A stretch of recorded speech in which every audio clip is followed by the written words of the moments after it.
Edgar Leblanc. Monsieur prononçait un discours pendant 30 minutes 9 secondes.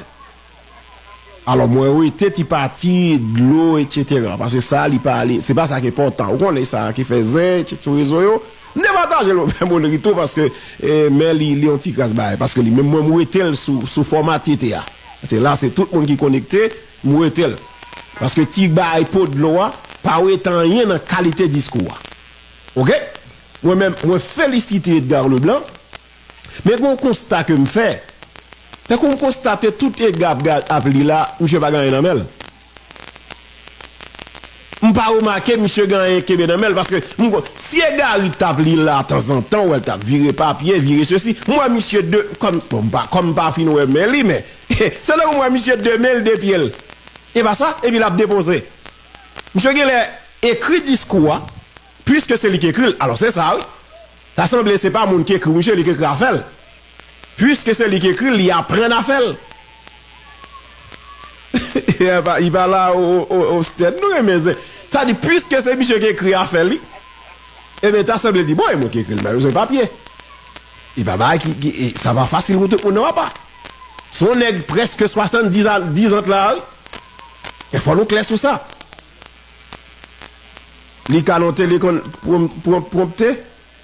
Pas fin quoi parce que nèg ça yo ancien moun yo moi j'aime regarder Edgar là si des gros bagaille dans mel m'kwa nous te ka wel devant là m'ka comme moi monsieur m'en ba rien dans mel ça dit puisque monsieur c'est lui qui écrit discours li et puis justement monsieur Gele toi prendre discours dans tête li ou bien que doit bon quelque façon yo ka li ka garder li etc. ou bien go écran devant m'pa connaît parce que m'pa ouais m'pa fin ouais. Mais l'image la tourne sous mon yo, mais l'anti bail m'a regarder tout. On est moi regarder toute bagaille. Et premièrement, l'Esti Voltaire, monsieur pas ta connaît qui est gris. Dans l'image là, monsieur t'a envie dormir tout. Mais deuxième bail c'est que Gary Conny, monsieur ouais son gratin qui n'a assemblée qui chita bon côté Dominique Dupuis, monsieur a dit dans quel monsieur, aïe, ça pour ça pas monter là parce que là, vraiment tout pour aller joindre Edgar Leblanc. Et qu'on y a al checker sur Google pour ouais. De vous cliquer Edgar Leblanc Abdou c'est président pays d'Haïti. Ça dit présidence tout là son désordre lié. Ça dit tout quitter Edgar et gérer transition pendant 2 ans, un petit moment le passé jusqu'à ce que l'élection organisée et puis Gary Conny son radeau tête pas venir gagner sérieux là qui a essayé un coup d'état pour le contrôle pouvoir et ben que Edgar Leblanc gérer là et puis qui pays avancer. Excellence, Mesdames et Messieurs, je me tiens aujourd'hui devant cette assemblée en tant que voix de la République d'Haïti, pays dont l'histoire est inextricablement liée aux idéaux de liberté et de justice que nous célébrons tous ici. Mais Haïti, la première nation noire indépendante du monde, est aussi la grande victime d'une injustice historique qui a non seulement retardé son développement, a aussi marqué son peuple d'un fardeau dont les répercussions se font encore sentir. En 1825, à peine 21 ans après avoir gagné sa liberté au prix d'une lutte héroïque, Haïti a été contrainte de payer une dette colossale à la France, pays colonisateur, en échange de la reconnaissance de son indépendance. Cette rançon imposée sous la menace a siphonné les ressources de la jeune nation, la plongeant dans un cycle infernal d'appauvrissement dont elle peine toujours à sortir. Cette dette a été une forme de punition pour sa hardiesse à se libérer des chaînes de l'esclavage et hisser l'être haïtien à la dignité de l'homme. Elle a été une pénalité injuste qui a asphyxié le potentiel économique et social du peuple noir d'Haïti pendant des générations.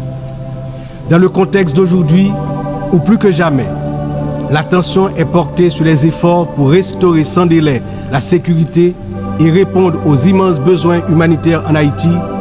Il me paraît important d'attirer l'attention de l'Assemblée sur les séquelles du passé colonial et des rançons payées à certaines puissances qui ont largement hypothéqué le développement d'Haïti. Il n'est pas sans intérêt de rappeler qu'Haïti a été le seul pays à avoir payé pour son indépendance, obtenue pourtant dans le feu et dans le sang. À la veille du bicentenaire de cet événement inédit dans l'histoire du monde, n'est-il pas venu le moment de la restitution des montants consentis? À cet égard, mon pays s'est félicité des propositions formulées par un certain nombre de gouvernements et également certaines agences des Nations Unies pour des actions concrètes en vue de la reconnaissance, la réparation et la restitution des torts du passé.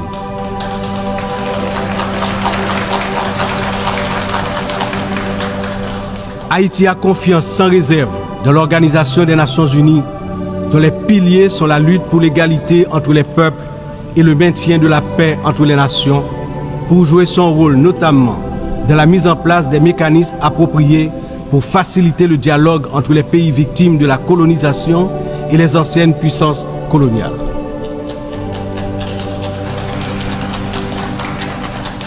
Ici, à cette 79e session de l'Assemblée générale, Haïti est par mon entremise, non pas simplement pour revendiquer une réparation, mais pour poser une question de principe, celle de la justice immanente.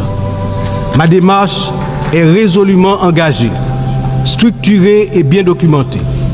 Le Comité national de restitution et réparation, en collaboration avec la Commission des réparations de la CARICOM, a déjà entrepris des travaux exhaustifs sur ce sujet. Nous demandons la reconnaissance d'une dette morale et historique et la mise en œuvre de réparations justes et appropriées qui permettront à notre peuple de se libérer des chaînes invisibles de ce passé injuste. Excellences, Mesdames et Messieurs, l'histoire nous enseigne que les nations ne se relèvent pas dans l'isolement, mais dans l'union des forces, dans l'engagement résolu à bâtir un avenir commun. Haïti, cette terre qui a offert au monde un symbole de liberté inébranlable et qui a aidé plusieurs nations à se libérer du joug du colonialisme barbare, ne cherche pas la charité, mais la justice, le respect de sa dignité et de son droit à une existence digne et prospère. Les défis auxquels nous sommes confrontés aujourd'hui sont certes immenses, mais ils ne sont pas insurmontables. Il exige de nous tous une vision partagée, un sens profond de notre humanité commune et la détermination à transformer les crises en occasion de renouveau. Chaque nation, grande ou petite, riche ou vulnérable, porte une part de l'avenir collectif entre ses mains. C'est dans cette interdépendance que réside la force véritable du multilatéralisme. Que ce débat général soit le moment où nous réaffirmons notre engagement indéfectible envers la paix